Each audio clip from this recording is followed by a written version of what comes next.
tell, and I know you haven't had him in today, practice yet, but could you tell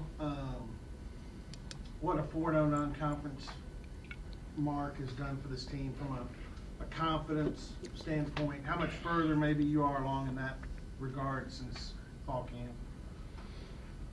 The way they feel about well, I would say that winning gives everybody a good feeling.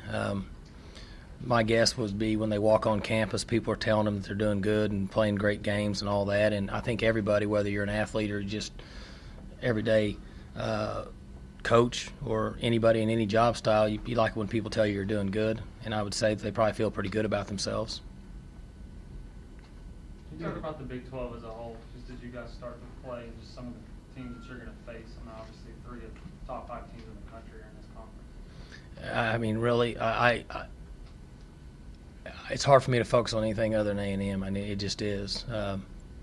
I just, I don't know much about anything else. Don't really pay a lot of attention to it until the team we're going to play that week. You had a chance to have this game on TV, but you had to move to a Thursday night. Looking back now, are you still pleased that you made this decision to keep it on Saturday? Yes. How's Pettigrew out was? Excuse me? How's Pettigrew? I have not seen him since the game. He'll show up here this afternoon. So, no idea if he'll play against A&M? Well, but I mean, he's going to be listed as day to day, and that's all I'm ever going to say about him. I mean, I just, it's not fair to him to release any injury information, and so I mean, he's just a day to day guy. After looking at the tape, how his 2 replacements performed? Oh, they played pretty good. They're both freshmen, so they played like freshmen, but they made some plays, and I thought they gave great effort, which was very important. I thought Coach Meacham did a tremendous job in getting them prepared to play in a short amount of time, and I thought both of them handled themselves very well during the game. You remember last year's A&M game as being kind of the point at which everybody just got fed up with losing on the road or giving up big leads on the road or whatever, because since then you got pretty settled and you won 4 out of 5 away from home.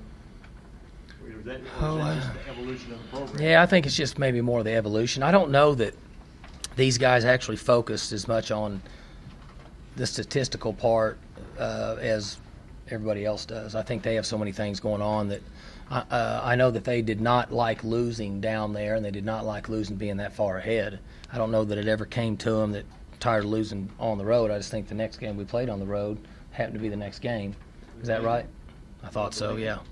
And, and they played well. So I think it's more they just, decided to play well.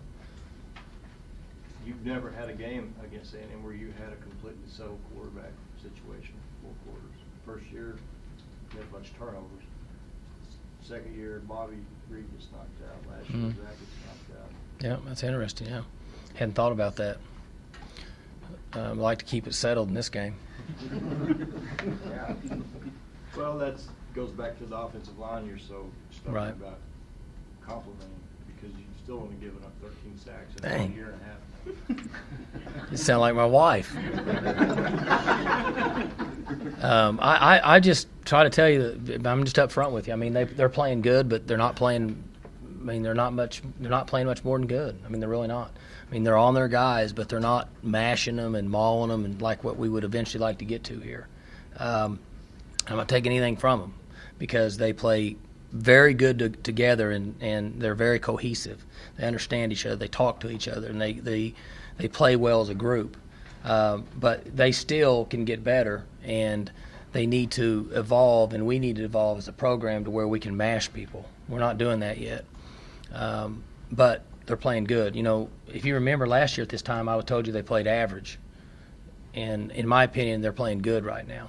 You got to be proud because the last couple of years when they heard that average term, they kind of took it as an insult. Now they're saying what you're saying.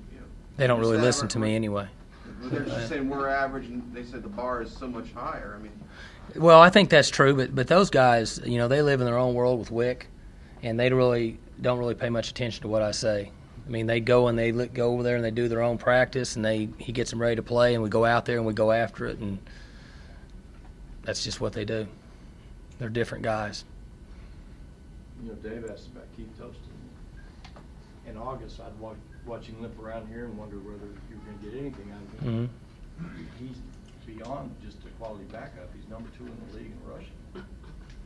I didn't know that either.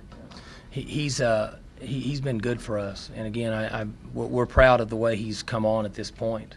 Well, as good as he is, if he were a prima donna, he might be whining about wanting more carries or whatever. So he Yeah. seems to have a starter's game and but a role player mentality. There used to be a lot of that, Bill, and now I really think our style of offense has helped some of that because they get tired and they're glad somebody comes in for them. In years past, when you huddle up and you could get a break for 20 seconds in the huddle, and maybe they wanted more of that. But I think that players nowadays, first off, if we all know that if the team's not first, you're going to have issues. We've been around. You guys have covered teams that had individuals, and hopefully we've eliminated that here. Secondly, I think that there's so many plays that go so fast that they know they have to have a break. And thirdly, I think that all the players, I shouldn't say all, a large majority of the players that compete at this level, their goal is ultimately to play in the NFL. And they know that their performance in a game, whether it's 15 plays or 50 plays, the NFL scouts don't care. That they're going to evaluate them and who they are and what their potential is, and they're still going to get that opportunity, a la the guy from SC that never played that's playing for New England now. And so I think all those things combined have helped that issue. Good? I've got a crazy question.